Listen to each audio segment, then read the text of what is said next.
Hello friends, स्वागत है आप सभी का आपके अपने परिवार दृष्टिकोण क्लासेस में, जहां मेहनत मिले स्मार्टनेस से। तो कैसे हैं आप सभी? आशा करते हैं कि बहुत ही जानदार, शानदार और ज़बरदस्त होंगे और आप लोगों की पढ़ाई लिखाई, आप लोगों की तैयारी बहुत ही बेहतरीन तरीके से चल रही होगी। और इसी तैयारी को और भी बेहतर करने के लिए और आप लोगों को सिलेक्शन सुनिश्चित करने के लिए हम आप लोगों के सामने लेकर आ चुके हैं पर्यावरण और आपदा प्रबंधन की क्लास। और जो हमारे सारे लेखपाल भाई हैं उन लोगों के लिए ये क्लास जो है रामबाण साबित होगा। और साथ ही साथ जो हमारे यूपी टेट वाले भाई हैं वो भी इस क्लास को ले सकते हैं, क्योंकि वहाँ पर भी ये इससे क्वेश्चन डायरेक्ट पूछा जाता है। तो चलिए देरी न करते हुए शुरुआत करते हैं आज की ज़बरदस्त क्लास की। आज की जो हमारी क्लास है वो क्लास नंबर 16 है और हम डिस्कस कर रहे थे पोल्यूशन के बारे में। और आज जो है ये हमारा चैप्टर है वो हो जाएगा कंप्लीट। मतलब पोल्यूशन का कुछ थोड़ा सा भाग वो बचा हुआ है, जैसे आपका ध्वनि प्रदूषण हो गया, है ना, मृदा प्रदूषण हो गया, ये थोड़ा सा बचा हुआ है। उसके बाद हम देखेंगे अपने अगले चैप्टर को। तो चलिए देरी न करते हुए शुरुआत करते हैं आज की जबरदस्त क्लास को। चलिए सबसे पहले अगर हम बात करें, कहाँ गया, ये रहा। चलिए सबसे पहले अगर हम बात करें कि प्रदूषण में हमारा क्या बचा हुआ था, मृदा प्रदूषण के बारे में। तो चलिए हम बात करते हैं मृदा प्रदूषण के बारे में, तो याद रखिएगा। चलिए इसमें हम इन दोनों को डिस्कस करेंगे। सबसे पहले मृदा प्रदूषण के, जब भी मृदा प्रदूषण में, मृदा में मतलब मिट्टी में, याद रखिएगा, मिट्टी की गुणवत्ता जो है वो कम होने लगे, मिट्टी की गुणवत्ता कम होने लगे और वो उपजाऊ मिट्टी से क्या बनने लगे, बंजर मिट्टी की ओर बढ़ने लगे, बंजर मिट्टी बनने लगे, जमीन जो है बंजर बनने लगे। तो कहीं ना कहीं मिट्टी की पोषक तत्व वो खत्म हो चुकी है और उसमें जो है अवांछित परिवर्तन होना शुरू हो गया है। उसमें जो है अनावश्यक रूप से हानिकारक तत्व आ चुके हैं। तो उसे कहते हैं मृदा प्रदूषण। जब भी मिट्टी में अवांछित परिवर्तन होने लगेगा तब उसे कहेंगे मृदा प्रदूषण। तो याद रखिएगा, मिट्टी की भौतिक, रासायनिक और जैविक विशेषताओं में होने वाला अवांछित परिवर्तन को क्या कहते हैं, मृदा प्रदूषण कहते हैं। साथ ही साथ अगर हम बात करें कि जब भी मिट्टी की गुणवत्ता में गिरावट देखने को मिलेगा, उसकी उर्वरक क्षमता में, है ना, साथ ही साथ और उसके जो जितने भी फर्टिलाइजर वाली चीजें होती हैं वो सबसे ज्यादा मिट्टी को नुकसान भी पहुंचाती हैं, क्योंकि कहीं ना कहीं वो बंजर बना देती हैं। जब भी ऐसे परिवर्तन देखने को मिलेगा उसकी गुणवत्ता में, तब ये समझिए कि ये मृदा प्रदूषण का ही सिग्नल है। क्लियर है यहाँ तक? चलिए आगे बात करते हैं कि प्रदूषण मिट्टी पर्यावरण में मौजूद सभी पौधे और जीवों के स्वास्थ्य के विकास के लिए बहुत ही, समझ लीजिए, कष्टदायी या हानिकारक होता है। क्लियर है? अभी मिट्टी जो प्रदूषण होता है, ये जो मृदा प्रदूषण है, वो आखिर होता कैसे है। चलिए हम बात करते हैं कि ये जो मृदा प्रदूषण है उसके कौन कौन से कारक हैं। तो अगर हम कारक की बात करें तो हमारे जो सबसे मेन कारक है, जिसे मानवीय कारक हो गया, है ना, क्योंकि मानव की गतिविधियों की वजह से कहीं ना कहीं मिट्टी दूषित होती है। साथ ही साथ कुछ ऐसे भी होते हैं जो कि प्राकृतिक कारण भी हैं जिससे मिट्टी बेकार होती है। तो चलिए अगर हम मानवीय कारक की बात करें तो याद रखिएगा, जो औद्योग मतलब जो उद्योगों से अपशिष्ट पदार्थ निकलते हैं, जहरीले रासायनिक पदार्थ निकलते हैं, जैसे आपका सीसा हो गया, मरकरी हो गया, तो इन सभी जाकर जब मिट्टी में मिल जाती हैं तो कहीं ना कहीं मिट्टी की उर्वरक क्षमता में कमी लाती है और मिट्टी को बंजर बनाने का काम करने लगती है। ठीक। दूसरी बात, जो हम अपने कृषि क्षेत्र में जब जो कीटनाशक का, जो उर्वरक का इस्तेमाल करते हैं, जैसे डीडीटी वगैरह हो गया, और जो खरपतवार और एक्स्ट्रा जो घास होते हैं उसे हटाने के लिए जब हम किसी न किसी रसायन का इस्तेमाल करते हैं तो कहीं ना कहीं वो मिट्टी की उर्वरक क्षमता को भी प्रभावित करती है। तो ठीक है, मिट्टी से क्या हो गया, कृषि अपशिष्टों की वजह से मिट्टी को बहुत ही ज्यादा नुकसान होता है। साथ ही साथ जो हमारे घरेलू कचरा होता है ना, जो हमारे घरेलू कचरा हो गया, जैसे ई कचरा हो गया, प्लास्टिक हो गया, सिंगल यूज प्लास्टिक हो गया, ये सभी जब मिट्टी में मिल जाते हैं तो मिट्टी की उर्वरक क्षमता को खत्म कर देते हैं और मिट्टी को क्या बना देते हैं, बंजर बना देते हैं।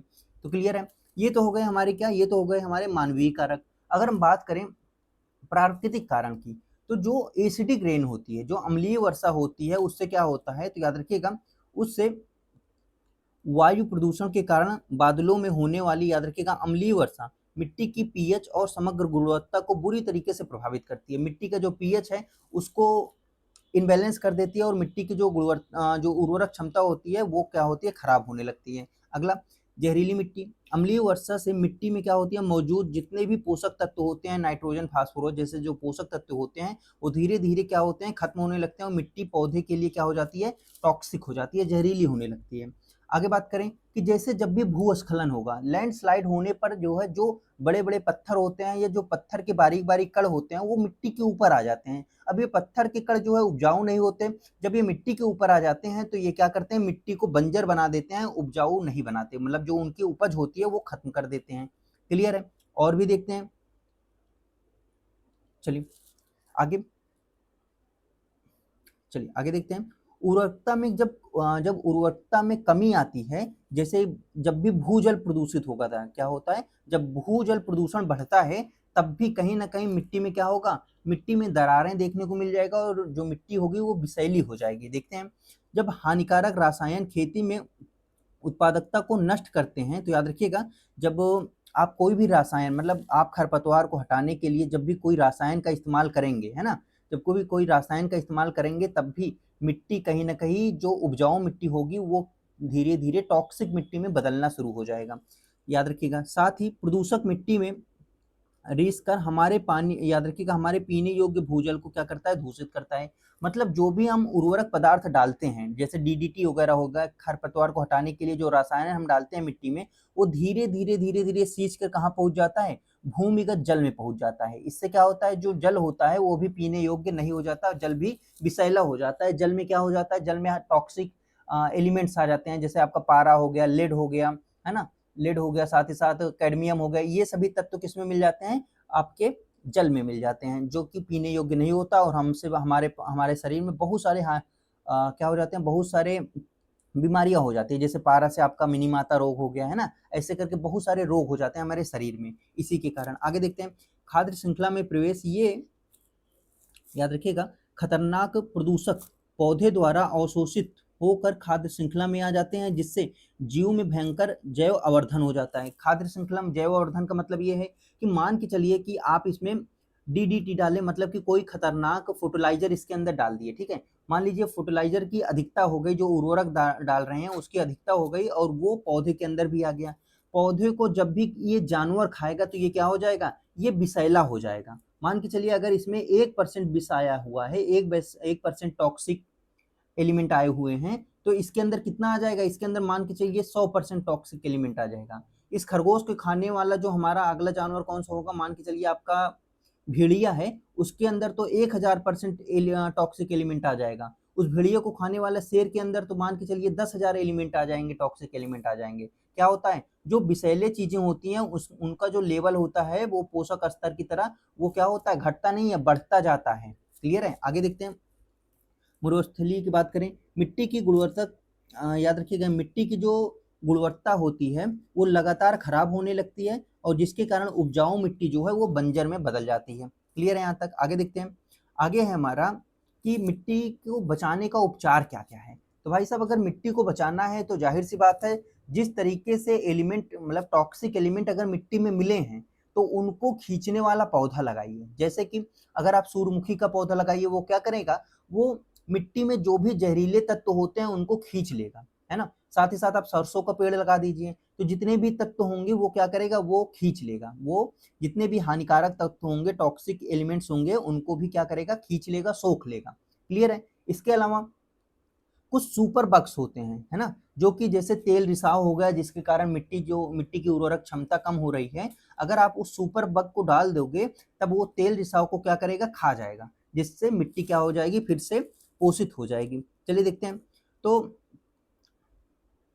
चलिए हम क्या कर सकते हैं, हम कर सकते हैं फाइटो रेमिडिएशन। क्या कर सकते हैं, फाइटो रेमिडिएशन। फाइटो रेमिडिएशन क्या होता है, इसके अंतर्गत जो भी प्रदूषित मिट्टी, याद रखिएगा, जो भी प्रदूषित मिट्टी या जहरीले पदार्थ होते हैं वो प्राकृतिक रूप से खींच लेता है। कौन खींचता है, जैसे सूर्य का पेड़ अगर आप लगा देंगे या फिर सरसों का पेड़ लगा देंगे तो वो खींच लेगा जितने भी टॉक्सिक एलिमेंट्स होंगे। तो इसे क्या कहा जाता है, इसे ही फाइटो रेमिडिएशन कहेंगे, रेमिडिएशन कहेंगे। याद रखिएगा, एक सेकेंड इसको हम ओपन कर लें।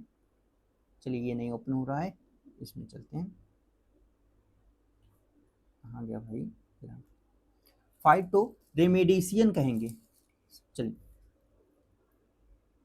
चलिए, ये हो गया आपका फाइटो रेमेडिएशन। आगे चलते हैं, अगला हमारा बायो रेमेडिएशन क्या होता है। तो याद रखिएगा, जो बायो रेमेडिएशन होता है वो सूक्ष्म जैसे बैक्टीरिया और कवक का उपयोग करके मिट्टी के गहरे प्रदूषक को जैविक तरीके से पूरी तरीके से नष्ट कर दिया जाता है। मतलब जैसे मान के चलिए आपकी मिट्टी में बहुत सारे हानिकारक तत्व आ चुके हैं और जो कि जमीन के अंदर बहुत ही अंदर हो चुके हैं।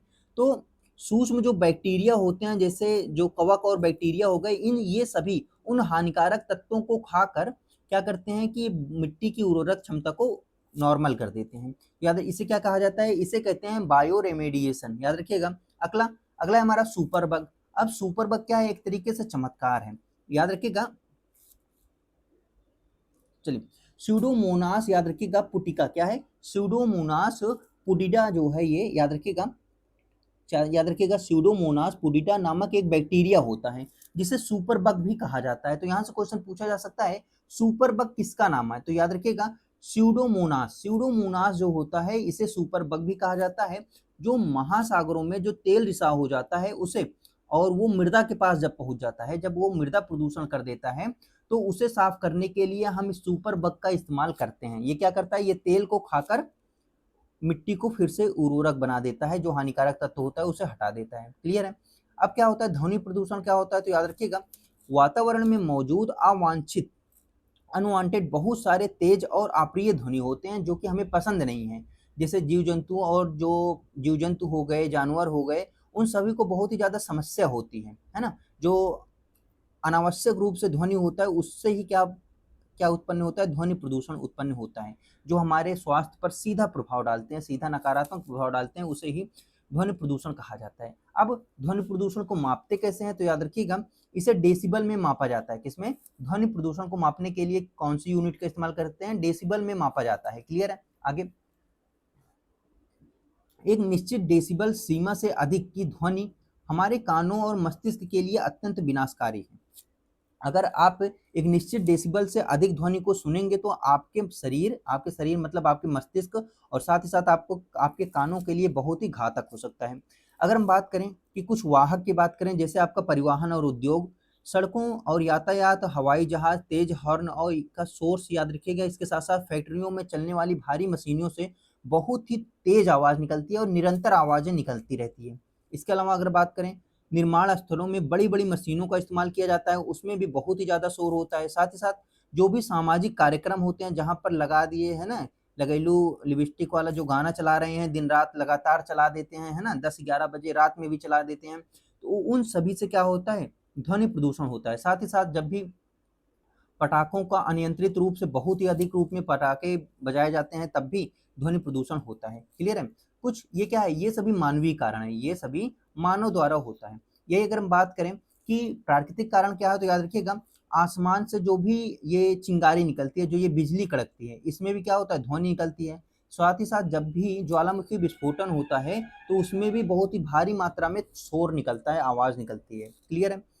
चलिए, अब हम देखते हैं कि कितने डेसिबल तक की ध्वनि हमारे लिए सही है, कितने डेसिबल तक के लिए, या फिर ध्वनि अधिक होने के कारण हमारे शरीर पर क्या क्या प्रभाव पड़ेगा। तो याद रखिएगा सुनने की क्षमता क्या हो जाएगी? कम होने लगेगी, है ना। भयंकर तनाव होने लगेगा, चिड़चिड़ापन रहने लगेगा, साथ ही साथ आपका रक्तचाप और अनिद्रा वाली बीमारी हो सकती है।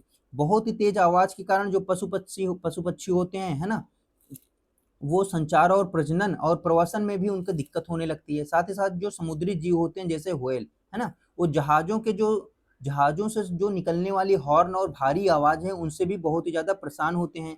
और साथ ही साथ जो सोनार से निकलने वाली आवाज़ों से भी क्या होते हैं? दिशा भ्रमित हो जाते हैं। क्लियर है? आप समझते हैं कि कितने डेसिबल तक की ध्वनि हमारे लिए सही होती है या नहीं होती। तो इसके में अगर हम बात करें कि एक तो जो 20 हर्ट्ज से नीचे की जो ध्वनि होती है उसे हम कहते हैं अपश्रव्य ध्वनि। क्या? अपश्रव्य ध्वनि। 20 से 20,000 हर्ट्ज के बीच जो है उसे कहते हैं श्रव्य ध्वनि। यही केवल सुनने योग्य आदर्श ध्वनि मानी जाती है। ठीक है, इसे हम कहते हैं ऑडिबल रेंज। इसके अलावा जब पार कर जाता है 20,000 से ज्यादा ज्यादा जो ध्वनि होती है, 20,000 हर्ट्ज से जो अधिक की ध्वनि होती है उसे हम कहते हैं पराश्रव्य ध्वनि, है ना। अपश्रव्य, श्रव्य और पराश्रव्य ध्वनि। क्लियर है? ये रेंज याद रखिएगा, यहाँ से क्वेश्चन पूछा जाता है। क्लियर है? आगे चलते हैं। आवृत्ति का मापक की अगर बात करें तो ध्वनि की आवृत्ति को हमेशा हर्ट्ज में मापा जाता है। किसमें? हर्ट्ज में मापा जाता है, याद रखिएगा।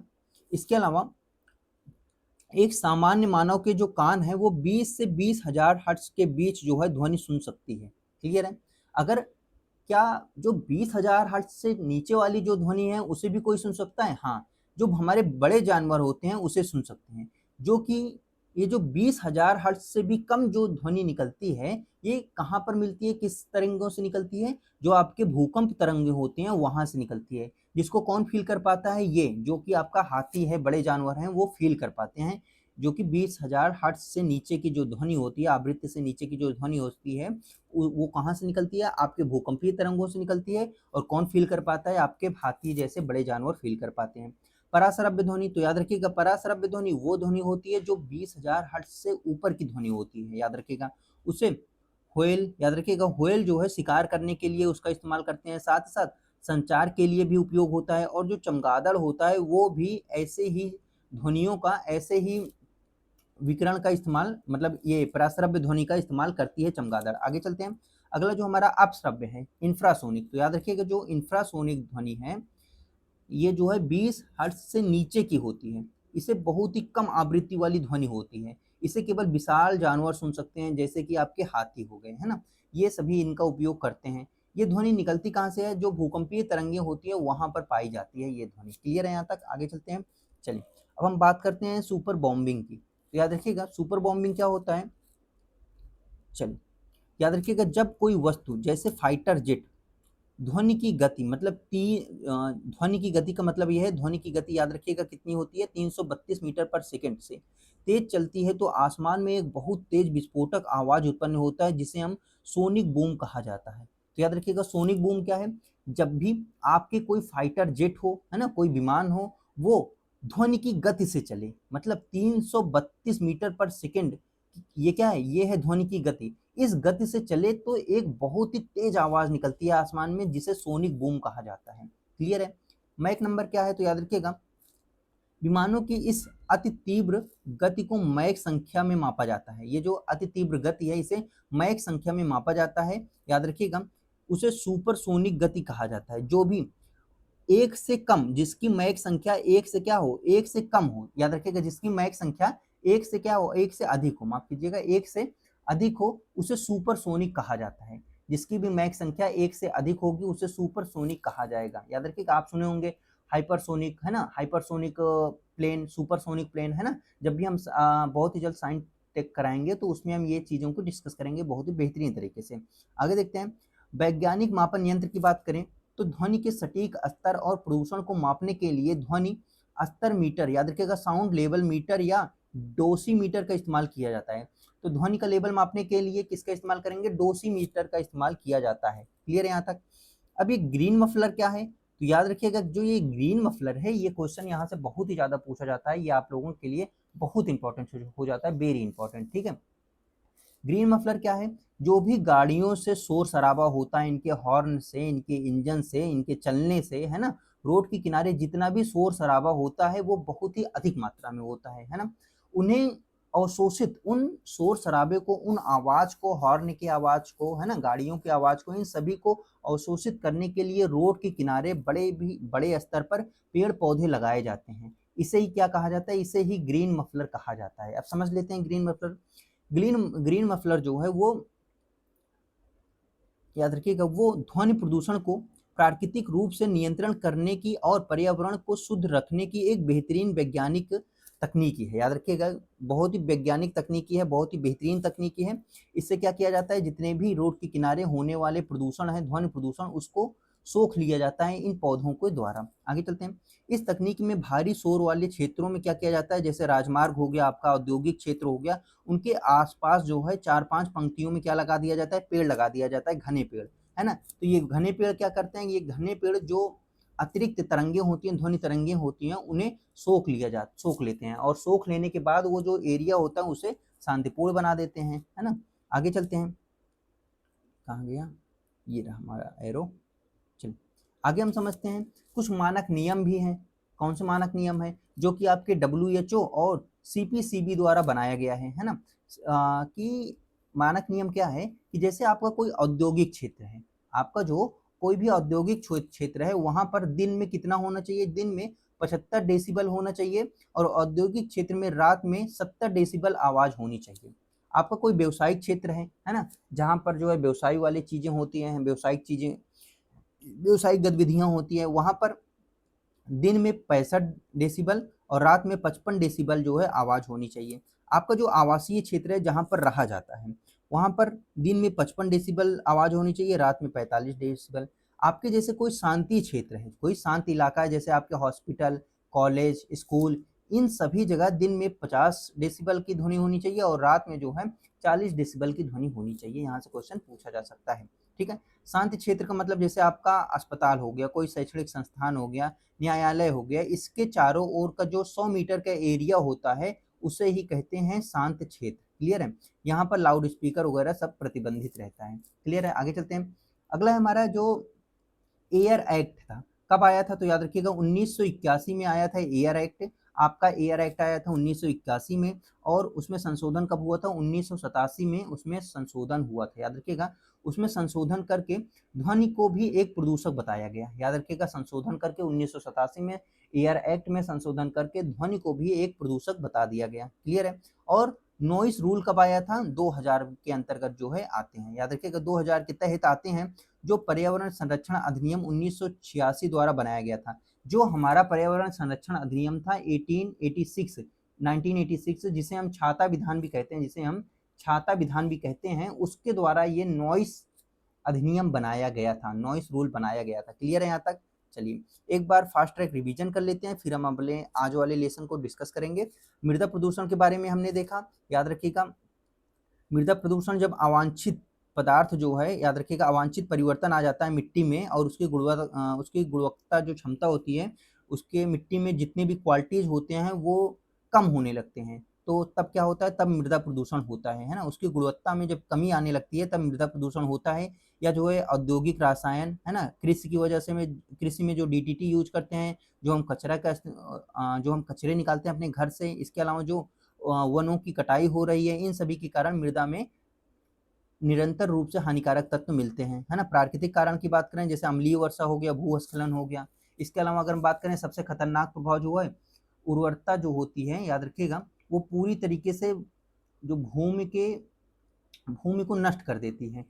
जो भी हमारे क्या होते हैं, जो भी हमारे खाद्य श्रृंखला में जो बायो मैग्निफिकेशन होता है ना, हमने अभी बताया था कि अगर इसको खा लिया इसने, इसको खा लिया इसने, इसको खा लिया इसने, तो इसके अंदर जो टॉक्सिक लेवल रहेगा वो सबसे अधिक रहेगा। अगर इसको मनुष्य ने खा लिया तो मनुष्य के अंदर टॉक्सिक लेवल बहुत ही अधिक मात्रा में हो जाएगा। क्लियर है?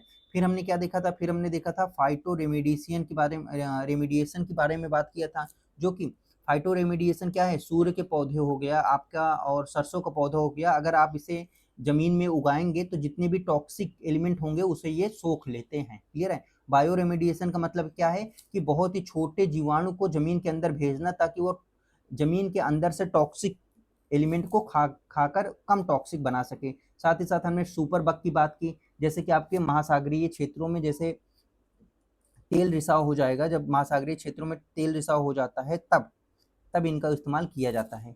चलिए आज हम बात करते हैं बायो रेमेडिएशन की। याद रखिएगा,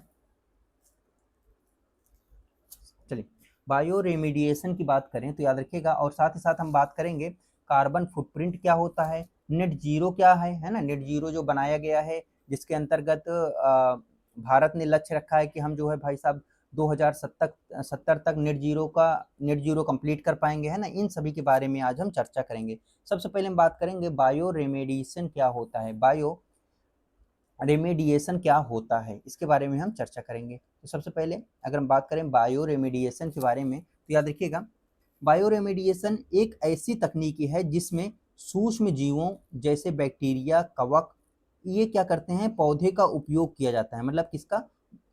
सूक्ष्म जीवों का इस्तेमाल किया जाता है, जैसे आपके बैक्टीरिया हो गए, कवक हो गए, है ना? या फिर पौधे का इस्तेमाल करके जो पोल्यूशन है मिट्टी के अंदर से निकाला जाता है, उसे ही बायो रेमेडिएशन कहा जाता है। याद रखिएगा, ये बायो रेमेडिएशन कहा जाता है। इसका उपयोग पर्यावरण से प्रदूषकों को, याद रखिएगा, पूरी तरीके से हटाना या फिर उसे निष्प्रभावी रूप से बना देना, ये काम किसका होता है? ये काम होता है हमारे बैक्टीरिया का। अगर हम बात करें ऐसे अपनी भाषा में बात करें कि बायो रेमेडिएशन क्या होता है।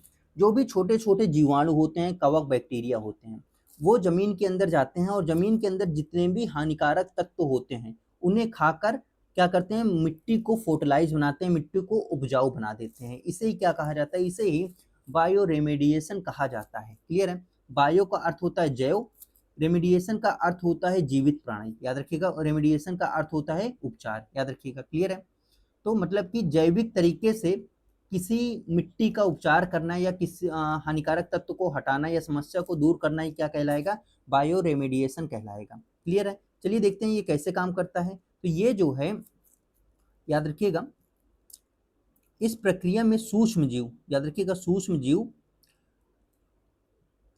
हाँ चलिए, इस प्रक्रिया में सूक्ष्म जीव जो भी प्रदूषक तत्व है, जैसे आपका तेल रिसाव हो गया, कीटनाशक हो गया, कोई टॉक्सिक एलिमेंट हो गया, जैसे लेड हो गया, आपका कैडमियम हो गया, इन सभी को अपना भोजन के रूप में खा लेते हैं। खाने के बाद इन टॉक्सिक लेवल को, इन टॉक्सिक एलिमेंट को खत्म कर देते हैं।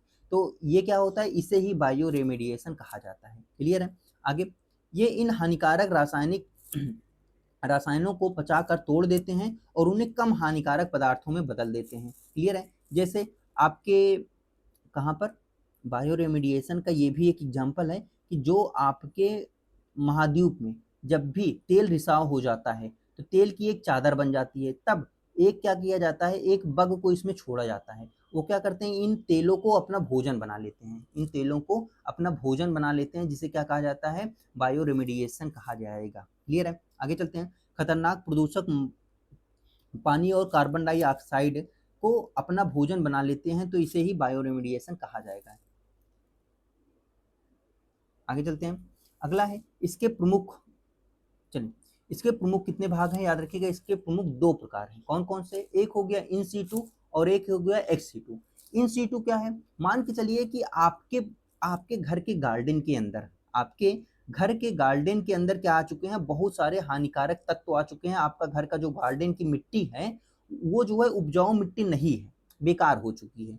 अब क्या करिए, अब आप इसके अंदर बायो रेमेडिएशन कर दीजिए, घर की मिट्टी के अंदर ही बायो रेमेडिएशन करिए। बहुत छोटे छोटे जीव लाकर छोड़ दीजिए ताकि वो इन तत्वों को, इन हानिकारक तत्वों को अपना भोजन बना लें और आपकी मिट्टी को फिर से उपजाऊ बना सकें। तो इसे कहेंगे इन सीटू।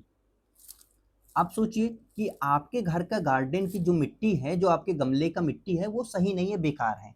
तो आपका क्या करिए, उस मिट्टी को लेकर जाइए कहाँ पर, किसी गार्डनर के पास, किसी माली के पास ले जाइए और कहिए कि इसे जो है उपजाऊ मिट्टी बना दो। तो माली क्या करेगा, उस मिट्टी से जितने भी हानिकारक तत्व है उसे निकालेगा। निकालने के बाद फिर क्या करेगा, उसके अंदर मान के चलिए कोकोपीट डाल दिया। क्या डाल दिया, कोकोपीट को डाल दिया, याद रखिएगा, कोकोपीट को डाल दिया, जिससे और भी उर्वरकता बढ़ जाए। इसके अलावा कुछ और भी उर्वरक तत्व इसके अंदर डाल दिया, है ना, मिट्टी को खूब बेहतरीन, बिल्कुल उपजाऊ मिट्टी बना दिया। माली ने क्या किया, बिल्कुल उपजाऊ मिट्टी को बना दिया। अब इस उपजाऊ मिट्टी को आप जो है घर में लाए और घर में फिर से क्या किए, लगा दिए। इसके अंदर पेड़ पौधा लगा दिए, बढ़िया पेड़ पौधा फूलने लगा, फलने लगा।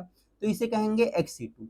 इसका मतलब यह है, जब जब हम जहां पर हानिकारक तत्व हैं वहीं पर क्या करें, वहीं पर उसका निवारण करें, तो ये कहलाएगा इन सीटू। और अगर हम वहाँ की मिट्टियों को, वहाँ के मतलब अगर हम मिट्टियों का हानिकारक तत्व हटाने के लिए, उसे सही करने के लिए मिट्टी को एक स्थान से दूसरे स्थान पर, मतलब जिसके अंदर हानिकारक तत्व है उसको एक स्थान से दूसरे स्थान पर ले जा रहे हैं, तो इसे कहेंगे एक्स सीटू कहेंगे। क्लियर है। अपने भाषा में आप समझ गए। अब चल लेते हैं किताबी भाषा समझ लेते हैं। क्या है, प्रदूषकों को उसी स्थान पर साफ करना, याद रखिएगा, जहां वह मौजूद है, तो ये कहलाएगा, याद रखिएगा, कहीं ले जाने की आवश्यकता नहीं होती। किसके अंतर्गत, इन सीटू के अंतर्गत। क्लियर है। आगे चलते हैं। जैसे बायोवेंटिंग, याद रखिएगा, बायोवेंटिंग इसका सबसे बेहतरीन एग्जांपल है। ये क्वेश्चन पूछा जा सकता है कि जो बायोवेंटिंग है वो बायो रेमेडिएशन का कौन सा उदाहरण है, इन सीटू, एक्स सीटू दोनों का, या इनमें से कोई नहीं। तो याद रखिएगा, जो बायोवेंटिंग है ये इन सीटू का एग्जाम्पल है। इसमें क्या होता है, इसमें मिट्टियों में हवा और ऑक्सीजन ऑक्सीजन डाली जाती है ताकि जो बैक्टीरिया है वो तेजी से काम कर सकें और जितने भी हानिकारक तत्व हैं उसे अपना भोजन बनाकर मिट्टी को उर्वरक बना सकें। क्लियर है, मिट्टी को उपजाऊ बना सकें। एक्स2 क्या होता है, प्रदूषित सामग्री जैसे मिट्टी या पानी को एक स्थान से दूसरी स्थान पर ले जाया जाता है, अन्य जगह पर ले जाया जाता है। उसे क्या किया जाता है, कंपोस्टिंग किया जाता है, उसे साफ सुथरा बनाया जाता है, जितने भी हानिकारक तत्व हैं उन्हें हटाया जाता है। तो ये क्या कहलाएगा, ये जो है X2 होता है। क्लियर है। जैसे आपका कंपोस्टिंग, कंपोस्टिंग में क्या होता है, इसमें मिट्टी को एक स्थान से दूसरे स्थान पर ले जाकर उसको साफ सुथरा बनाकर फिर जो है वहीं पर लाकर डाला जाता है। क्लियर है। तो ये आपका हो गया X2 और In2। आगे चलते हैं। अगला है पादप उपचार। तो याद रखिएगा, मिट्टी से विषैले पदार्थों को खींच कर निकालने के लिए पौधों का इस्तेमाल किया जाता है। जैसे आपका सूरजमुखी, सूरजमुखी जितने भी हानिकारक तत्व होते हैं उसे खींच कर सोख लेता है अपने अंदर, है ना। आगे ये क्या कहलाएगा, ये आपका कहलाएगा पादप उपचार। क्या कहलाएगा, पादप उपचार। याद रखिएगा। चलिए, ये आपका पादप उपचार कहलाएगा, फाइटो रेमिडिएशन कहलाएगा। क्लियर है। आगे जैव उद्दीपन की बात करें, बायो स्टिमुलस की बात करें तो याद रखिएगा, चलिए, जो ये बायो स्टिमुलेशन है इसके अंतर्गत मौजूद बैक्टीरिया की वृद्धि को बढ़ाने के लिए मिट्टी में पोषक तत्व डाला जाता है, जैसे नाइट्रोजन, है ना। नाइट्रोजन को मिला मिला दिया जाता है, जिसके कारण ये जो बैक्टीरिया होते हैं ये और भी ज़्यादा एक्टिव हो जाते हैं और इनका ये और भी ज़्यादा मल्टीपल हो जाते हैं, साथ ही साथ एक्टिव हो जाते हैं। एक्टिव होने के बाद ये क्या करते हैं, जितने भी हानिकारक तत्व है उसे अपना भोजन बना लेते हैं। क्लियर है। इसे क्या कहेंगे, इसे कहेंगे जैव उद्दीपन, मतलब बायो स्टिमुलेशन कहेंगे। क्लियर है। अगला अगला है हमारा जैव संवर्धन। अभी जैव संवर्धन क्या है तो याद रखिएगा, चलिए, बायो एग्मेंटेशन जो होता है, जैव संवर्धन जो है, ये क्या है, सफाई प्रक्रिया को बहुत ही तेजी से करवाने के लिए क्या किया जाता है, बाहर से विशिष्ट बैक्टीरिया लाके डाला जाता है दूषित वाले जगह पर। इसे क्या कहेंगे, इसे कहेंगे जैव संवर्धन। तो याद रखिएगा, जैव संवर्धन में क्या है, बाहर से बैक्टीरिया लाकर डाला जाएगा, बाहर से बैक्टीरिया लाकर दूसरी जगह पर डाला जाएगा। जैव उद्दीपन में क्या है, जो ये बैक्टीरिया होंगे उनको पोषण दिया जाएगा, जैसे आपका नाइट्रोजन वगैरह इनको दे दिया जाएगा, है ना। फाइटो पादप उपचार क्या है, तो मिट्टी से जो है हानिकारक तत्व को निकालने के लिए जो है क्या किया जाएगा, पादप लगाए जाएंगे, जो कि क्या करेंगे, इनके हानिकारक तत्व को सोख लेंगे, जैसे सूर्यमुखी का पुष्प, है ना। इसे कहेंगे फाइटो रेमेडिएशन कहेंगे। क्लियर है। तो ये हो गया आपका पादप उपचार, ये हो गया जैव उद्दीपन और ये हो गया जैव संवर्धन। जैव संवर्धन में क्या करेंगे, अलग से बैक्टीरिया लाकर डालेंगे, अलग से बैक्टीरिया लाकर डालेंगे। क्लियर है। आगे हम देखते हैं कार्बन फुटप्रिंट क्या होता है। तो चलिए देखते हैं, जो ये कार्बन फुटप्रिंट होता है ये क्या होता है, देखते हैं। मानवीय गतिविधियों द्वारा वायुमंडल में छोड़ी गई जो ग्रीन हाउस गैस, याद रखिएगा, विशेष रूप से कार्बन डाइऑक्साइड और मशीनों की कुल मात्रा को कार्बन फुटप्रिंट कहा जाता है। मतलब कि मानवीय गतिविधियों द्वारा जो है वायुमंडल में जो गैस छोड़ी गई है, ग्रीन हाउस गैस, जैसे आपका कार्बन डाइऑक्साइड हो गया, मीथेन हो गया, इनकी कुल मात्रा को ही कार्बन फुटप्रिंट कहा जाता है। जो भी आपके द्वारा, है ना, आपके द्वारा जो CO2 और साथ ही साथ आप जो है जो मीथेन गैस, ये दोनों क्या है, ये दोनों ग्रीन हाउस गैसें हैं। इन्हें जो है आप जब इन्हें जो है जब आप कहाँ पर डाल देते हैं, अपने वायुमंडल में डाल देते हैं, तो इसे ही कार्बन फुटप्रिंट कहा जाता है। क्लियर है। आगे चलते हैं। यह सीधे तौर पर यह मापता है कि हमारे कार्यों का ग्लोबल वार्मिंग पर कितना ज़्यादा प्रभाव पड़ता है। तो कार्बन फुटप्रिंट क्या मापता है, ग्लोबल वार्मिंग का प्रभाव मापता है कि हमारे ऊपर ग्लोबल वार्मिंग का कितना प्रभाव पड़ रहा है ना। जाहिर सी बात है, अगर आप CO2 की अधिकता कर देंगे, वायुमंडल में CO2 बहुत अधिक मात्रा में डाल देंगे, तब क्या होगा, तब जो है आपका ग्लोबल वार्मिंग, आपकी पृथ्वी की सतह जो है वो अधिक गर्म हो जाएगी, ग्लोबल वार्मिंग बढ़ेगा। क्लियर है। इसे याद रखिएगा, इसे कार्बन डाइऑक्साइड समतुल्य में मापा जाता है, इसे आमतौर पर टन प्रति वर्ष में व्यक्त किया जाता है। तो याद रखिएगा, ये जो आपका कार्बन फुटप्रिंट है इसकी मापन इकाई कौन सी है, तो याद रखिएगा CO2E, याद रखिएगा, ये इंपॉर्टेंट हो जाएगा आप लोगों के लिए, ये सिंबल याद रखिएगा, CO2E, इसमें मापा जाता है।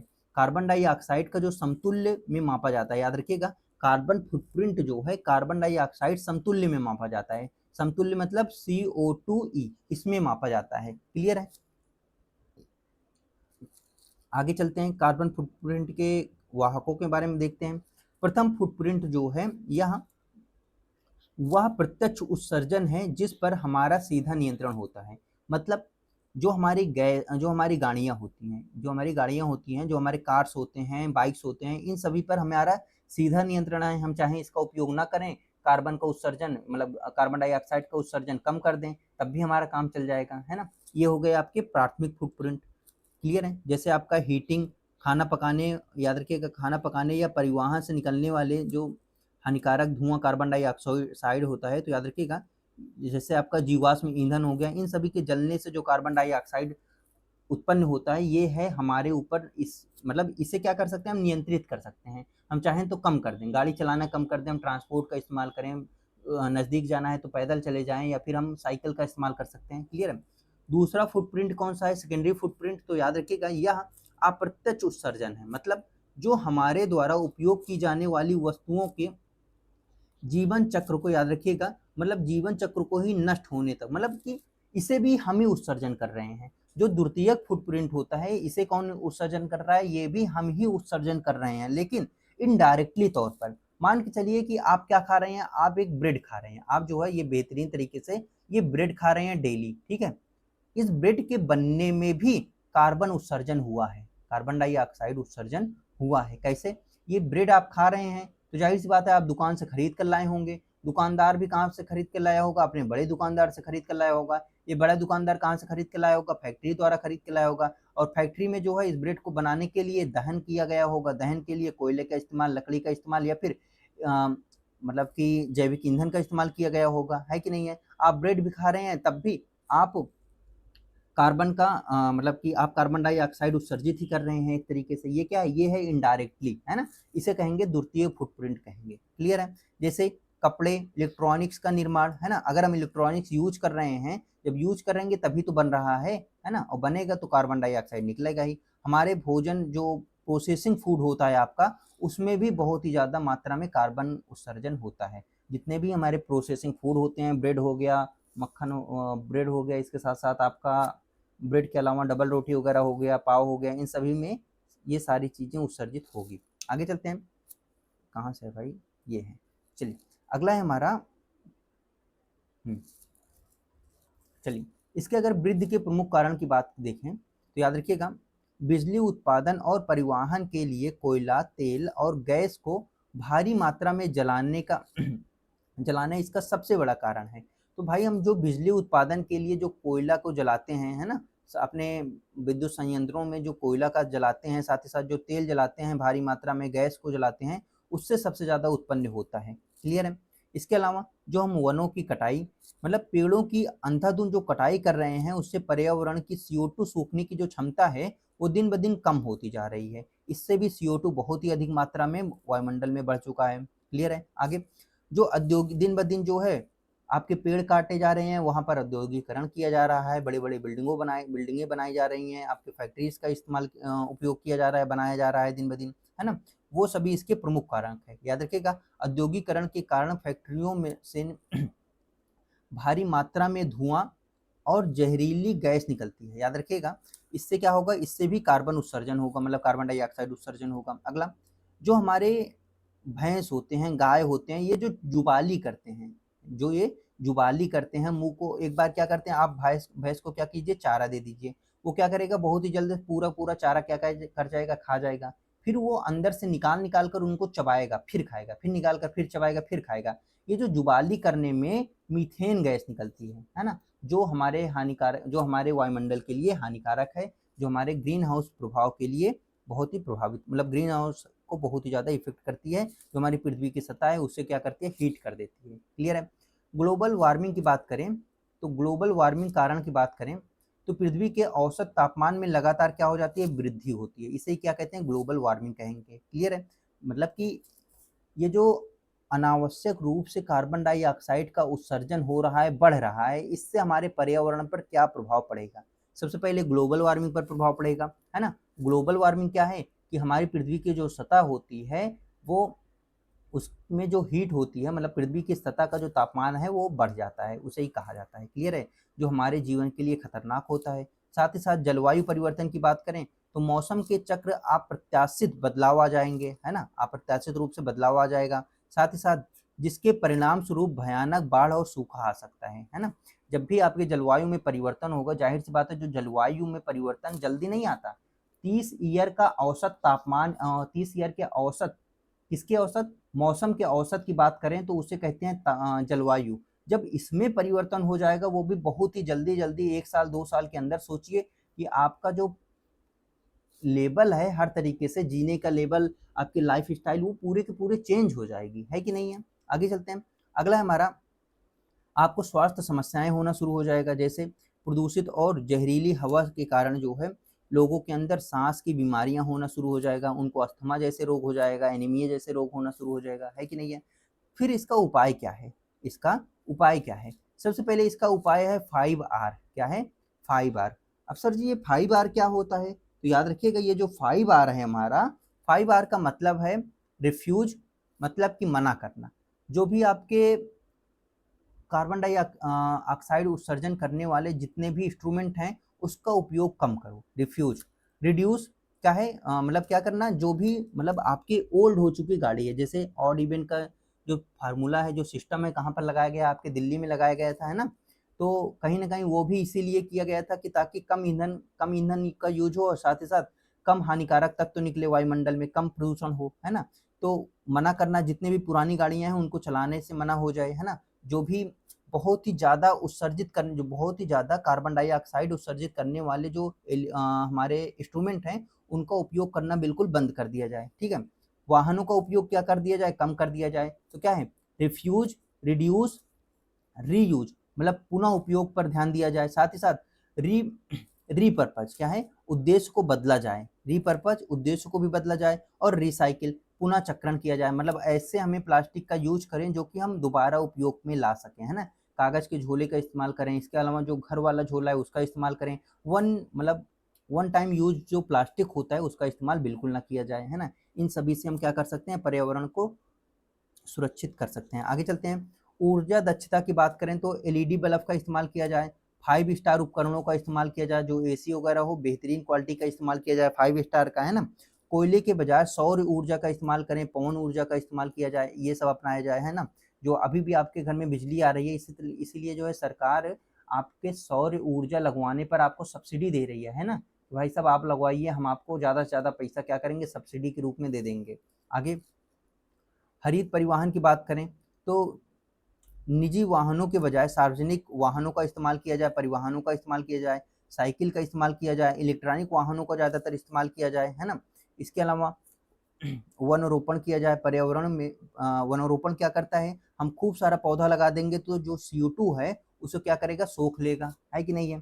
तो इन सभी का इस्तेमाल करके हम जो कार्बन डाइऑक्साइड है उसको कम कर सकते हैं वायुमंडल से। तो ये 5R याद रखिएगा, यहाँ से क्वेश्चन पूछा जा सकता है। याद रखिएगा क्या है? Refuse, reduce, reuse, repurpose, recycle, ये है 5R का मतलब। क्लियर है? ये आप लोगों के लिए बहुत इंपॉर्टेंट हो जाता है। ये स्लाइड आप कम से कम 2 से 3 बार देख लीजिएगा, ये आप लोगों के लिए बहुत ही ज़्यादा महत्वपूर्ण हो जाता है। कौन सा है? ये है आपका नेट जीरो उत्सर्जन। क्या है? नेट जीरो उत्सर्जन। नेट जीरो उत्सर्जन क्या होता है? याद रखिएगा, 2 से 3 बार देखिएगा, बहुत इंपॉर्टेंट है।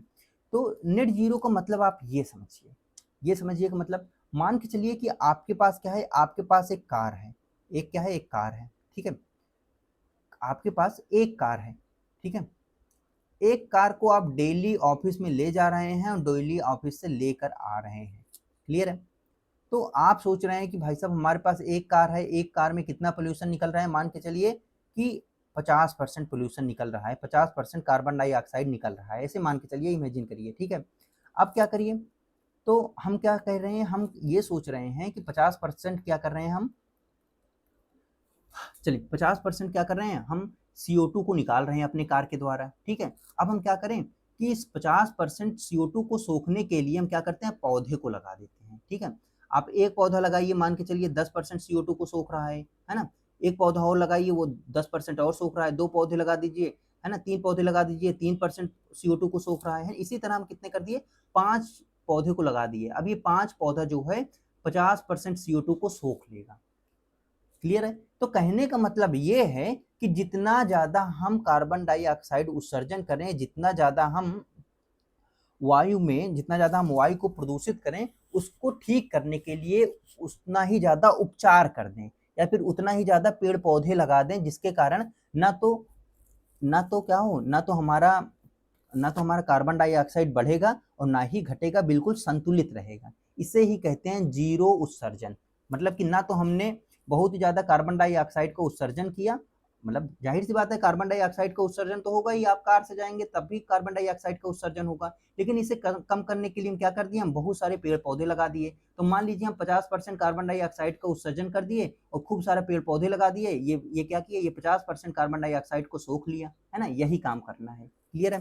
तो देखते हैं, नेट जीरो उस आदर्श स्थिति को कहते हैं जब वायुमंडल में छोड़ी गई ग्रीन हाउस गैस की मात्रा और वहां से हटाई गई सोखी गई ग्रीन हाउस मात्रा जो है बराबर हो जाए, इसे कहेंगे ग्रीन हाउस या फिर नेट जीरो इफेक्ट कहेंगे। याद रखिएगा, नेट जीरो परिभाषा है ये। आगे चलते हैं, अगला है हमारा फार्मूला क्या है, उत्पादित उत्सर्जन, मतलब जितना भी हम उत्पाद कर रहे हैं उत्सर्जन और हमारे द्वारा हटाया गया उत्सर्जन माइनस हटाया गया उत्सर्जन, ये बराबर क्या हो, जीरो हो। जीरो का मतलब कि बराबर हो जाए, जितना हम उत्सर्जन करें, जितना भी कार्बन डाइऑक्साइड छोड़ें उतना ही पेड़ के द्वारा सुखवा लें, है ना। इसका मतलब क्या होता है, शून्य उत्सर्जन होता है। याद रखिएगा, मतलब कि शून्य उत्सर्जन मतलब बिल्कुल नहीं, याद रखिएगा, बिल्कुल नहीं। आगे इसका भरपाई, इसका वास्तविक अर्थ होता है जितना प्रदूषण वायुमंडल में किया जाए उसको पूरी तरीके से उसकी भरपाई कर दी जाए, तो इसे कहेंगे शून्य उत्सर्जन। क्लियर है यहाँ तक? चलिए आगे चलते हैं। ये कैसे प्राप्त कर सकते हैं, ये प्राप्त करने के लिए बड़े बड़े कार्बन सिंक लगा सकते हैं। क्या कर सकते हैं, बड़े बड़े कार्बन सिंक लगा सकते हैं जो हवा में से कार्बन डाइऑक्साइड को सोख लेगा। इसके अलावा और क्या कर सकते हैं, बहुत बड़े बड़े घने वन लगा सकते हैं जो क्या करेगा, वायुमंडल में से हवा को क्या करेगा, सोख लेगा। क्लियर है? आगे बड़े पैमाने पर जंगल लगा सकते हैं, सबसे बेहतरीन उपचार है। इसके अलावा कार्बन सिंक लगा सकते हैं, है ना, जो कि हमारे द्वारा छोड़े गए जो कार्बन डाइऑक्साइड है उसको सोख लेगा। सबसे पहले हमें फॉसिल फ्यूल जो है उसको छोड़कर नवीकरणीय ऊर्जा पर आना चाहिए, जैसे कि सौर और पवन ऊर्जा पर आना चाहिए। याद रखिएगा, इलेक्ट्रिक वाहनों को चलाना चाहिए। याद रखिएगा, इसके अलावा जो है प्राकृतिक तरीका की बात करें तो बड़े पैमाने पर जंगल लगाएं, यह सबसे बेहतरीन प्राकृतिक उपाय है। क्लियर है? और जो भी गैसें हवा में जा चुकी हैं उनको सोखने के लिए कार्बन सिंक का इस्तेमाल किया जाए, जो कि कार्बन को क्या करें, सोख लें। आधुनिक तकनीक का इस्तेमाल करें, हवा से कार्बन खींचने वाली कार्बन, याद रखिएगा, कृत्रिम कार्बन कैप्चर मशीनों का इस्तेमाल किया जाए, जिसके कारण जो है हवा में कार्बन की संख्या जो है, कार्बन की मात्रा कम हो सकती है। क्लियर है? ये जो चैप्टर है, ये चैप्टर का ये वाला पार्ट सबसे इंपॉर्टेंट हो जाता है आप लोगों के लिए, बहुत ही इंपॉर्टेंट। ठीक है? जो हमारा पेरिस है, चलिए याद रखिएगा, ये जो आपका जीरो, ये आपका जो है, याद रखिएगा, ये जो आपका नेट जीरो है, इसे प्राप्त करने के लिए सभी देश ने अपने अपने लक्ष्य को बताया है। भारत ने कहा है भैया हम, याद रखिएगा, भारत ने कहा है कि हम 2070 तक नेट जीरो कंप्लीट कर लेंगे, नेट जीरो का लक्ष्य जो है कंप्लीट कर लेंगे। जबकि अमेरिका ने कहा कि हम भैया 2050 तक नेट जीरो के लक्ष्य को कंप्लीट कर लेंगे। हम जितना उत्सर्जन करेंगे उतना ही क्या करेंगे, मतलब जितना कार्बन डाइऑक्साइड छोड़ेंगे उतना उस सोखने के लिए हम पूरा यंत्र लगा देंगे। चीन ने कहा है कि भैया हम 2060 तक जो है कंप्लीट कर देंगे, है ना, पूरे लक्ष्य को कंप्लीट कर देंगे। चलिए देखते हैं, सबसे पहले पेरिस समझौता हुआ था कब, 2015 में। 2015 में पेरिस समझौता हुआ था। इसके तहत ग्लोबल वार्मिंग को 15 डिग्री सेल्सियस तक सीमित करने के लिए पूरी दुनिया को, याद रखिएगा, 250 तक नेट जीरो लक्ष्य तक पहुंचाना अनिवार्य है। क्या हुआ, एक पेरिस समझौता हुआ था कब, 2015 में। तो इसमें कहा गया कि ग्लोबल वार्मिंग को 1.5 डिग्री तक सीमित करने के लिए, 1.5 डिग्री तक सीमित करने के लिए पूरी दुनिया को, मतलब सभी को 2050 तक क्या करना होगा, ये जो नेट जीरो है इसके लक्ष्य तक हमें पहुंचना होगा। ठीक है? अब आगे देखते हैं, ये किसने कहा था, ये पेरिस समझौते में कहा गया था 2015 में। फिर उसके बाद COP26 भारत का लक्ष्य क्या रहा, ग्लासगो में, याद रखिएगा, कब, ग्लासगो में जो शो हुआ था उसमें 2021 में, याद रखिएगा, ग्लासगो समझौता जो हुआ था 2021 में, प्रधानमंत्री नरेंद्र मोदी ने एक ऐतिहासिक घोषणा की थी। क्या किया था, भाई साहब हम 2070 तक अपना नेट जीरो का लक्ष्य जो है हासिल कर लेंगे। क्लियर है? फिर जो है इसके लिए पंचामृत, याद रखिएगा, भारत ने जलवायु संरक्षण के लिए 5 प्रतिबद्धताएं दी, याद रखिएगा, जिनमें सबसे प्रमुख 2030 तक 500 गीगावाट गैर सूक्ष्म, याद रखिएगा, गैर जीवाश्म ऊर्जा क्षमता प्राप्त करना है। कब तक, 2030 तक, याद रखिएगा, 2030 तक 500 गीगावाट तक गैर जीवाश्म ऊर्जा क्षमता प्राप्त करना है।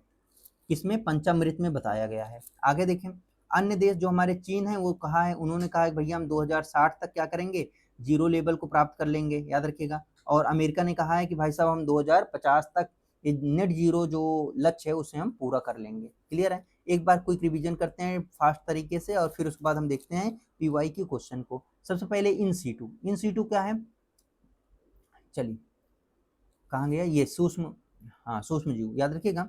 इन सीटू सूक्ष्म जीव का ये जो होता है मतलब बायो रेमिडिएशन जो होता है ये हम दो तरीके से कर सकते हैं, दो प्रकार होते हैं, एक इन सीटू और दूसरा है एक्स सीटू। जो हमारा बायो वेंटिंग है मतलब वहीं पर जीवों को डालकर मिट्टियों के पोल्यूशन को हटाना कहलाएगा इन सीटू, है ना। एग्जाम्पल क्या है इसका, बायो वेंटिंग, और एक्स सीटू का एग्जाम्पल क्या है, कंपोस्टिंग। क्लियर है।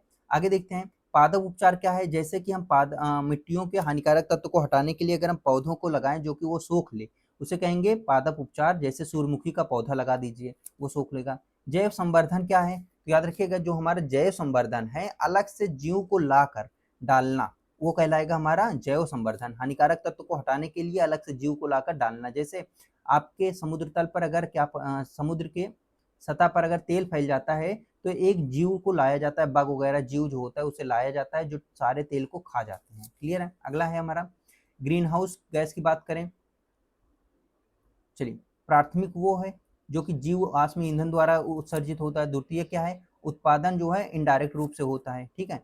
कारण क्या है इसका, वनों की कटाई, पशुपालन, ये सभी इसके कारण है। अगला क्या है, इसका प्रभाव क्या है, ग्लोबल वार्मिंग जो है लगातार बढ़ता जाएगा, बर्फ घटती जाएगी जिसके कारण बाढ़ आने की संभावना, सुनामी आने की संभावना बढ़ जाएगी। बायो रेमिडिएशन क्या है, याद रखिएगा प्रदूषकों में सूक्ष्म जीवों के मतलब सूक्ष्म जीवों से हानिकारक तत्व को तोड़ना, है ना। तो ये क्या कहलाएगा, बायो रेमिडिएशन कहलाएगा। कार्बन फुटप्रिंट क्या है कि हम जितने भी CO2 उत्सर्जित करते हैं और CH4 मीथेन उत्सर्जित करते हैं जिसके कारण हमारा ग्लोबल वार्मिंग बढ़ रहा है उसे कहेंगे कार्बन फुटप्रिंट। क्लियर है यहाँ तक। आगे चलते हैं नेट जीरो। तो याद रखिएगा ये जो नेट जीरो है मतलब जितना हम हानिकारक तत्व को उत्सर्जित करें उतना ही उसे कम कर दें, इसे क्या कहलाएगा, ये कहलाएगा नेट जीरो। भारत का लक्ष्य 2070 तक जो है नेट जीरो लक्ष्य को प्राप्त करना है। इसके लिए इन्होंने 2025 में, कब, 2030 में पंचामृत लक्ष्य पंचामृत योजना भी दी है। क्लियर है यहाँ तक। चलिए आगे चलते हैं। चलिए अब हम करते हैं नेट जीरो 2070 तक भारत ने अपना लक्ष्य रखा है, जितना उत्सर्जन करो उतना ही सोख लो, है ना। इसके अलावा पंचामृत योजना जिसमें 500 गीगावाट की बिजली उत्पादित करेगा भारत, और साथ ही साथ पेरिस समझौता हुआ था 2050। आगे चलते हैं। पेरिस समझौता में कहा गया है कि 2050 तक क्या करना है, नेट जीरो के लक्ष्य को प्राप्त करना है। चलिए सबसे पहला हमारा क्वेश्चन है कि बायो रेमिडिएशन के प्रक्रिया में पर्यावरण से प्रदूषकों को हटाने के लिए मुख्य रूप से किन उपयोग, मतलब याद रखिएगा क्या है, एक सेकंड इसको हम चुन लें, किन का उपयोग किया जाता है। तो बायो रेमिडिएशन की बात हो रही है तो सूक्ष्म जीवों का इस्तेमाल किया जाता है। क्लियर है। बायो रेमिडिएशन में सूक्ष्म जीवों का इस्तेमाल करके हानिकारक तत्वों को हटाया जाता है। क्लियर है। आगे चलते हैं। चलिए दूसरा क्वेश्चन पढ़िएगा। दूसरा क्वेश्चन हमारा कि निम्नलिखित में से क्या है, चलिए निम्नलिखित में से कौन सा इन सीटू बायो रेमिडिएशन का एक उदाहरण है जिसमें मिट्टी में ऑक्सीजन डाली जाती है। तो मिट्टी में ऑक्सीजन डाली जाती है बायो रेमिडिएशन का कौन सा एग्जांपल है, आप जहां पर मिट्टी है वहीं लाकर आप क्या कर दीजिए, पानी और ऑक्सीजन डाल दीजिए, है ना, जिसके कारण जो जीवाणु हैं वो क्या हो जाए, एक्टिव हो जाए, है ना। तो ये क्या कहलाएगा, ये आपका कहलाएगा बायो वेस्टिंग कहलाएगा या कंपोस्टिंग कहलाएगा। किसका एग्जांपल है, ये है आपका बायो वेस्टिंग का। किसका एग्जांपल है, ये आपका बायो वेस्टिंग का एग्जांपल है। कंपोस्टिंग क्या है, कंपोस्टिंग जो है एक C2 का एग्जांपल है, एक्स C2 का एग्जांपल है, याद रखिएगा। ये क्या है, ये है इन C2 का। इन C2 मीन्स जो है वहीं पर जहां पर हानिकारक तत्व है वहीं पर लाकर उपचार करो। आगे अगला है हमारा भारी, याद रखिएगा मिट्टी में भारी धातुओं और विषैले पदार्थों को निकालने के लिए पौधे का प्रयोग करना क्या कहलाएगा। पौधे का प्रयोग जो है फाइटो रेमेडिएशन कहलाएगा। जहां पर हम सूर्यमुखी के पौधे को लगा देंगे, सूर्यमुखी का पौधा जो है हानिकारक तत्व, मिट्टी के हानिकारक तत्वों को सोख लेगा। आगे चलते हैं। अगला हमारा क्वेश्चन है क्या है कि बैक्टीरिया की वृद्धि को प्रोत्साहित करने के लिए प्रोत्साहित मिट्टी में बाहरी पोषक तत्व डाला जाता है, जैसे नाइट्रोजन हो गया, फास्फोरस हो गया, ये क्या कहलाएगा, ये आपका क्या कहलाएगा, बायो स्टिमुलेशन, है ना, बायो ऑगमेंटेशन कहलाएगा या फिर बायो वेंटिंग कहलाएगा, क्या चीज कहलाएगा। तो याद रखिएगा ये आपका क्या कहलाएगा, बायोस्टिमुलेशन कहलाएगा। याद रखिएगा, बायोस्टिमुलेशन कहलाएगा। याद रखिएगा, जैव आवर्धन कहलाएगा। आप बाहर से लाकर क्या डाल रहे हैं, आप पोषक तत्व, मतलब बाहर से लाकर जीवाणु नहीं, आप जीवाणु वहां पर रहने वाले पहले से जीवाणुओं के ऊपर क्या डाल रहे हैं, पोषक तत्व डाल रहे हैं, जैसे नाइट्रोजन, फास्फोरस, जिससे क्या हो जाए, ये और भी ज्यादा एक्टिव हो जाए और हानिकारक तत्वों को ये सभी अपना भोजन बना लें। क्लियर है? तो क्या कह रहा है कि बैक्टीरिया की वृद्धि को प्रोत्साहित करने के लिए प्रदूषित मिट्टी में बाहरी पोषक तत्व जैसे नाइट्रोजन, फास्फोरस, इन सभी को मिलाया जाता है। ये क्या कहलाएगा, बायोस्टिमुलेशन कहलाएगा। क्लियर है? यहाँ तक आगे चलते हैं। अगला क्वेश्चन है कि अगला हमारा क्वेश्चन है कि सफाई प्रक्रिया को तेज करने के लिए बाहर से विशिष्ट प्रकार के बैक्टीरिया को लाया जाता है, तो विशिष्ट प्रकार के बैक्टीरिया को लाकर डालना है ना, वो क्या कहलाएगा? तो याद रखिएगा, ये आपका क्या कहलाएगा, बायोस्टिमुलेशन नहीं। बायोस्टिमुलेशन क्या कहलाएगा, बायोस्टिमुलेशन जो है वो जीवाणुओं को ऊपर से पोषण देना होता है, जैसे नाइट्रोजन, फास्फोरस ऊपर से देना, ये कहलाएगा बायोस्टिमुलेशन। क्लियर है? एक्स-सी2 और इन-सीटू एक्स-सी2 ये बिल्कुल नहीं है। आपका क्या कहलाएगा, बायो ऑगमेंटेशन कहलाएगा। याद रखिएगा, मतलब जैव आवर्धन कहलाएगा। क्लियर है? आगे चलते हैं। किसी व्यक्ति, संस्था या उत्पाद, याद रखिएगा, द्वारा की गई गतिविधियों के परिणाम स्वरूप वायुमंडल में उत्सर्जन कुल ग्रीन हाउस गैसों की मात्रा क्या कहलाएगी? तो किसी व्यक्ति द्वारा जो ग्रीन हाउस गैस उत्पन्न की जाती है वो क्या कहलाएगा, वो कहलाएगा आपका कार्बन फुटप्रिंट कहलाएगा। क्या कहलाएगा, फुटप्रिंट कहलाएगा। कार्बन सिंक क्या है कि ऐसी मशीन या टेक्निक का इस्तेमाल करके कार्बन को सूखना, वो कहलाएगा आपका कार्बन सिंक।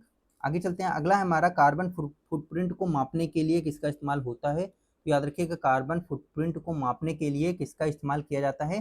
तो कार्बन डाई समतुल्य का इस्तेमाल, CO2e का इस्तेमाल किया जाता है। अगला है हमारा, जीवाश्म ईंधन जैसे पेट्रोल, डीजल को अपनी कार में जलाने से होने वाला उत्सर्जन कार्बन फुटप्रिंट किस श्रेणी में आता है? तो ये किस श्रेणी में आएगा? ये आप जो है इसे अपने आप से क्या कर सकते हैं, ये आप डायरेक्ट कर रहे हैं, है ना। कार चलाना या ना चलाना आपके ऊपर है कि नहीं है? तो इसमें क्या है, आप डायरेक्ट संबंध है, आपका संबंध डायरेक्ट है, तो ये प्राथमिक फुटप्रिंट में आएगा। क्लियर है यहाँ तक? चलिए, कार्बनिक फुटप्रिंट में आएगा। जो ये आपका फुटप्रिंट होता है ये दो प्रकार के होते हैं, एक प्राथमिक और एक होता है द्वितीयक।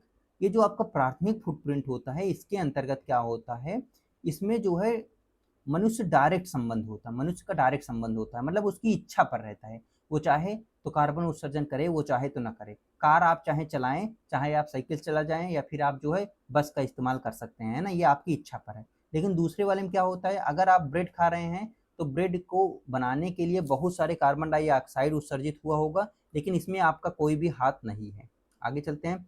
अगला है, हमारे द्वारा उपयोग की जाने वाली वस्तुएं जैसे कपड़े, मोबाइल के निर्माण और जीवन चक्र से होने वाला ग्रीन हाउस गैस ऊर्जा, याद रखिएगा, जो ग्रीन हाउस गैस उत्सर्जन हो रहा है उसे क्या कहते हैं, उसे कहेंगे द्वितीयक फुटप्रिंट, है ना। उसमें उसमें हमारा कोई भी हाथ नहीं रहता। आगे देखते हैं, नेट जीरो उत्सर्जन। नेट जीरो उत्सर्जन क्या होता है? तो याद रखिएगा, जो आपका नेट जीरो उत्सर्जन होता है, जितना हम कार्बन उत्सर्जित करें उतना ही क्या कर दें, हम पेड़ पौधे लगा दें, उतना ही कार्बन को सोख लें, तो वो कहलाएगा नेट उत्सर्जन। तो याद रखिएगा, किसी भी देश द्वारा कार्बन का उत्सर्जन बिल्कुल शून्य कर देना नहीं, उत्पादित उत्सर्जन और हटाए गए उत्सर्जन के समतुल्य रखना, बिल्कुल ये है। आगे चलते हैं। अगला है हमारा, चलिए, COP26 क्या है, चलिए इतना ही कर लेंगे। COP26 जलवायु शिखर सम्मेलन ग्लासगो में जो है भारत ने किस वर्ष नेट जीरो को लक्ष्य को जो है प्राप्त करने की बात कही है? तो 2070 तक कहा है कि हम नेट जीरो के लक्ष्य को प्राप्त कर लेंगे। प्रधानमंत्री नरेंद्र मोदी द्वारा जलवायु परिवर्तन से निपटने के लिए दिया गया पंचामृत सिद्धांत, याद रखिएगा, किस सम्मेलन में दिया गया था? तो याद रखिएगा, COP26 ग्लासगो में दिया गया था। किसमें?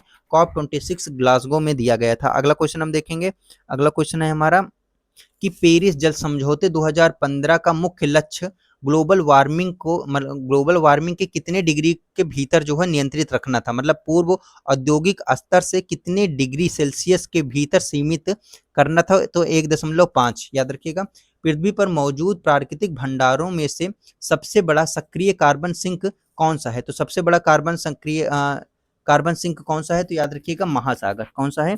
सबसे बड़ा कार्बन सिंक कौन सा है आपका? महासागर होता है। आगे चलते हैं, अगला है हमारा, चलिए अगला, समुद्री पारिस्थितिकी तंत्र जैसे आपका फाइटोप्लैंक्टन द्वारा सोख और याद रखिएगा जमा किए गए कार्बन को किस नाम से जाना जाता है? तो इसे किस नाम से जाना जाएगा? Green carbon, brown carbon, blue carbon या फिर ब्लैक कार्बन? तो याद रखिएगा जो समुद्री पौधे होते हैं, जिसे जैसे हो गया आपका फ्लाइटोप्लैंक्टन है ना, ये क्या करते हैं? ये कार्बन को सोख लेते हैं, इसे ब्लू कार्बन कहा जाता है। क्या कहा जाता है? इसे ब्लू कार्बन कहा जाता है। अगला है हमारा कि पेरिस समझौते के तहत भारत ने 2030 तक अतिरिक्त वन और वृक्ष लगाकर कितना अतिरिक्त कार्बन सिंक बनाने का वचन दिया है? तो याद रखिएगा ये कितना वचन दिया है? 2.5 से 3 अरब टन के बीच में जो है दिया है। आगे चलते हैं, अगला हमारा है, चलिए अगला क्वेश्चन है कि फैक्ट्रियों से निकलने वाली कार्बन डाइऑक्साइड और वायुमंडल में जाने वाले, याद रखिएगा वायुमंडल में जाने से पहले पकड़कर जमीन के नीचे गहराई में स्टोर करने की इस तकनीक को क्या कहा जाता है? इसे कहा जाता है कार्बन कैप्चर एंड स्टोरेज। याद रखिएगा इसे क्या कहेंगे? इसे कहेंगे कार्बन कैप्चर स्टोरेज। याद रखिएगा। अगला है, इसमें क्या किया जाता है कि जो कार्बन हवा में जाने वाला है उसे एक पाइप के थ्रू कहां पर स्टोर कर दिया जाता है? जमीन के नीचे स्टोर कर दिया जाता है, इसे कहेंगे कार्बन कैप्चर। आगे चलते हैं, भारत में महासागरों की वायु गुणवत्ता, याद रखिएगा रियल टाइम जानकारी और मौसम अनुमान, याद रखिएगा पूर्वानुमान देने के लिए कौन सी प्रणाली विकास की गई है? तो याद रखिएगा ये क्वेश्चन नहीं बताए थे आपको, तो ये किस प्रणाली का इस्तेमाल किया गया है? सफर का इस्तेमाल किया गया है। आगे चलते हैं, सफर क्या करेगा? महासागरों की वायु गुणवत्ता और साथ ही साथ रियल टाइम जानकारी देगा और मौसम पूर्वानुमान देने के लिए इस प्रणाली का इस्तेमाल किया गया है। आगे चलते हैं, अगला हमारा क्वेश्चन है, अगला क्वेश्चन कौन सा है? सफर। याद रखिएगा सफर इंपॉर्टेंट हो जाता है आप लोगों के लिए। वायु गुणवत्ता पूर्वानुमान प्रणाली मुख्य रूप से किसके द्वारा विकसित की गई थी? तो याद रखिएगा ये जो सफर है ये किसके द्वारा विकसित की गई थी? तो याद रखिएगा ये जो आपका सफर है ये आपके नीति आयोग, किसके द्वारा?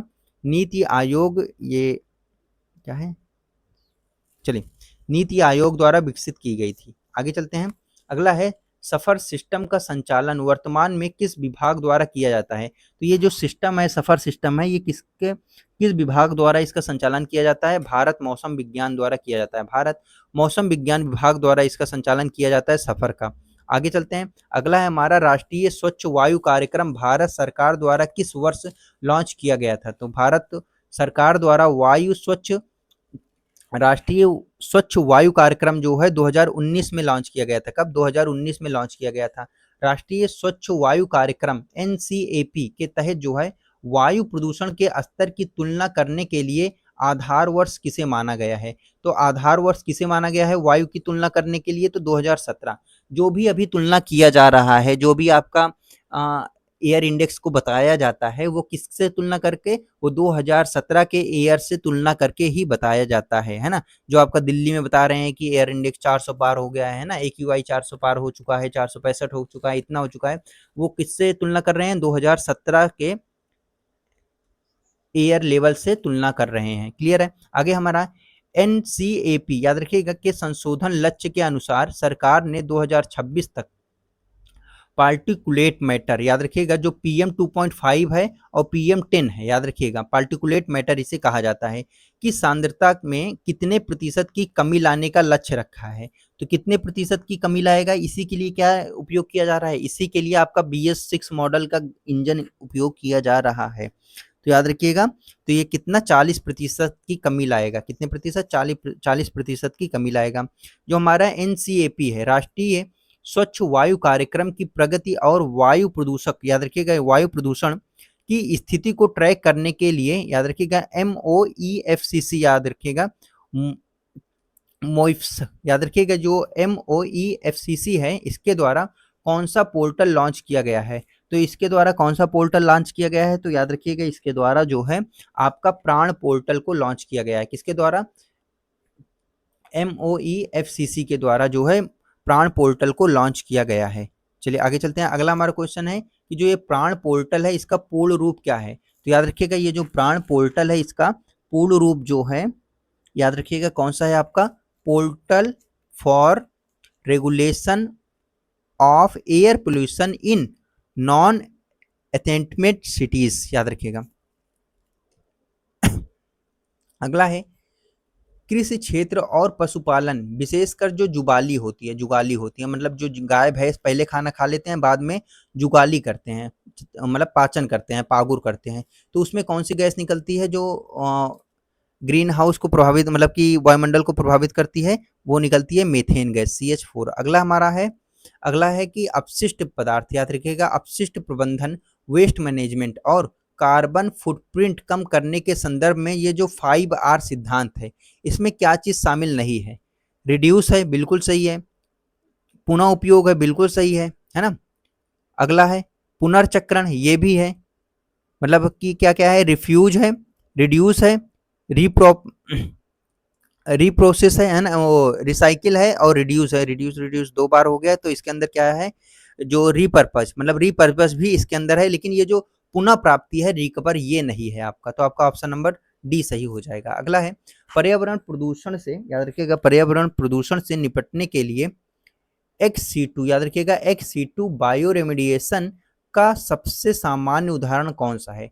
तो XC2 की बात हो रही है। XC2 का मतलब एक हो गया हमारा इन सीटू, है ना, एक हो गया XC2। इन सीटू में क्या करते हैं, वहीं पर जो है निपटारा करते हैं, वहीं पर लाकर जो है पोषक तत्व ऑक्सीजन मिट्टी में डालते हैं। XC2 में मिट्टी को उठाकर बाहर लेकर जाते हैं और उसको साफ सुथरा बनाते हैं, सारे हानिकारक तत्व को हटाते हैं। तो उसका एग्जाम्पल कौन सा है? कंपोस्टिंग है ना। तो ये जो है XC2 का एग्जाम्पल क्या है? कंपोस्टिंग है। और जो आपका बायो वेंटिंग है, ये आपका इन सीटू का एग्जाम्पल है। क्लियर है यहाँ तक, जिसमें ऑक्सीजन को मिट्टी में डाला जाता है। तो ये सेशन आज यहीं पर कंप्लीट हुआ। आशा करते हैं कि ये सेशन आपको बेहद पसंद आया होगा। अगर ये सेशन पसंद आया हो तो लाइक शेयर सब्सक्राइब जरूर करिएगा, और हाँ, ये सेशन आपको कैसा लगा जरूर बताइएगा। बहुत ही जल्द ये चैप्टर, ये जो पर्यावरण और आपदा प्रबंधन है, इसे हम खत्म कर रहे होंगे। तो चलिए, ये सेशन अगर आपको पसंद आया तो लाइक शेयर सब्सक्राइब जरूर करिएगा। अपना ख्याल रखिए, माँ बाप का ख्याल रखिए। Thank you for watching. और इसके अलावा और भी हमारे 2 सेशन चलते हैं, जो कि आपका एक बजे चलता है आपका यूपी जीके की क्लास, और साथ ही साथ आपको लगभग 7 बजे जो है कंप्यूटर की क्लास चलती है हमारे लेखपाल वाले भाइयों के लिए, और उसके बाद 8:30 बजे जो क्लास चलती है, आपको क्लास मिलती है, वो है आपका पर्यावरण और आपदा प्रबंधन। तो इन सारे सेशन से जुड़ना बिल्कुल मत भूलिएगा। तो इसी के साथ हंसते रहिए, मुस्कुराते रहिए, अपना ख्याल रखिए, अपने माँ बाप का ख्याल रखिए। Thank you for watching.